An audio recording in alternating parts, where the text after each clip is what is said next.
Welcome to the Dr. Nurse Podcast. Today on the podcast, I have Tranise Goodlow.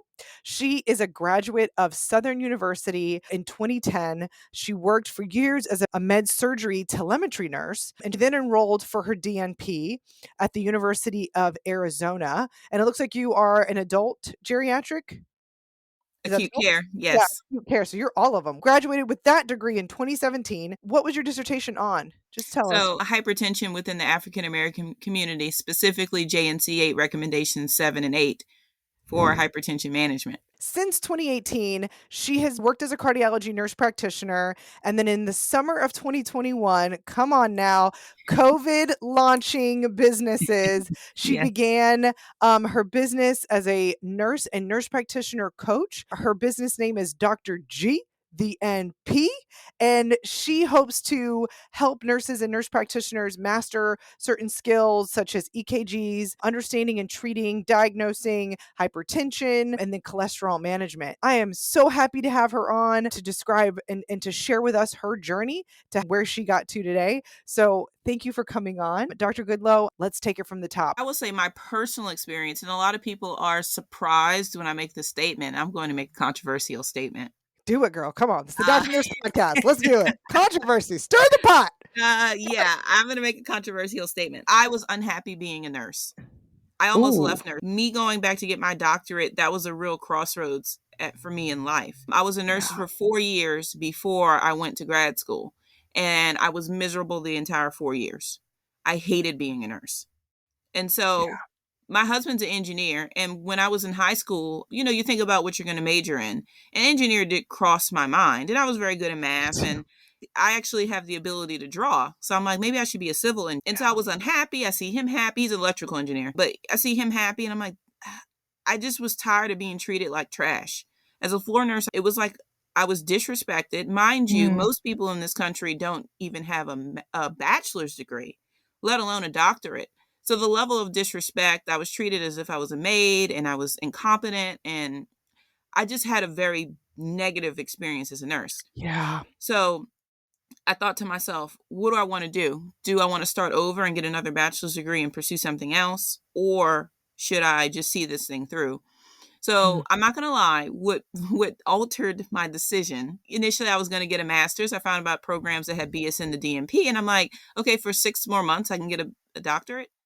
So I said that kind of did it for me. That's also why I started the podcast for myself, because I began to Absolutely. feel that limiting effect of, wait, why is my boss a doctor just because he's an MD? I don't understand that. And, there's different things where, you have to ask from a hospital to give you opportunities. And it just doesn't seem like it's a conducive environment to be able to grow in and of yourself. And so, of your own will, of your own interest, of your own push. And I think from a sports perspective as well, I mean, that's if I want to get out there and shoot free throws all day long so that my free throws are the best, I should be able to do that without being told, well, we need you to go over here because we need you to fill this hole. It's like, but this is what I love. This is what I'm good at. Let me get good at this, So Right. it's just really tough. And I love the way you said it. So thank you for sharing that. Let me add to that. Anybody who knows me knows I'm huge on clinical data and outcome data. The Institute of Medicine wrote a position paper back in 2010 stating nurse practitioners give equal, if not better care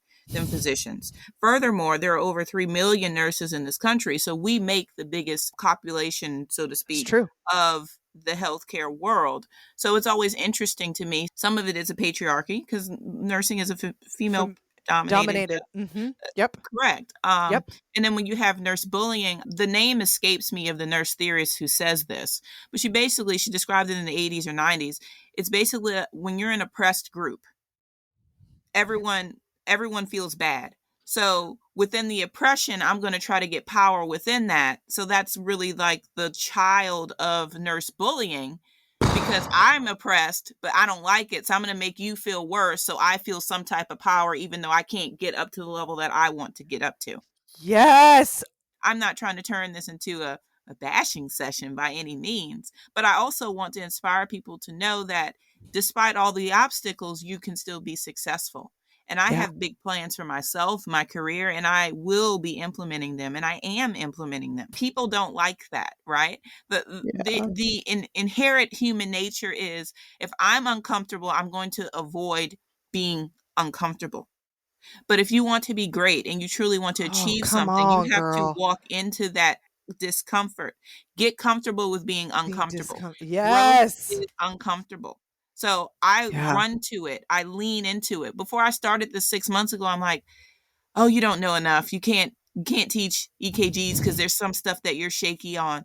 But when you look at it from, just pull back on a scale, if I know more than most of my colleagues, even though I may not be where I want to be, I still have the tools to teach and connect with people. I was like, well, I'm going to be a nurse who can read strips. Fast forward to Mm. my last job on the floor, I was getting a report from somebody.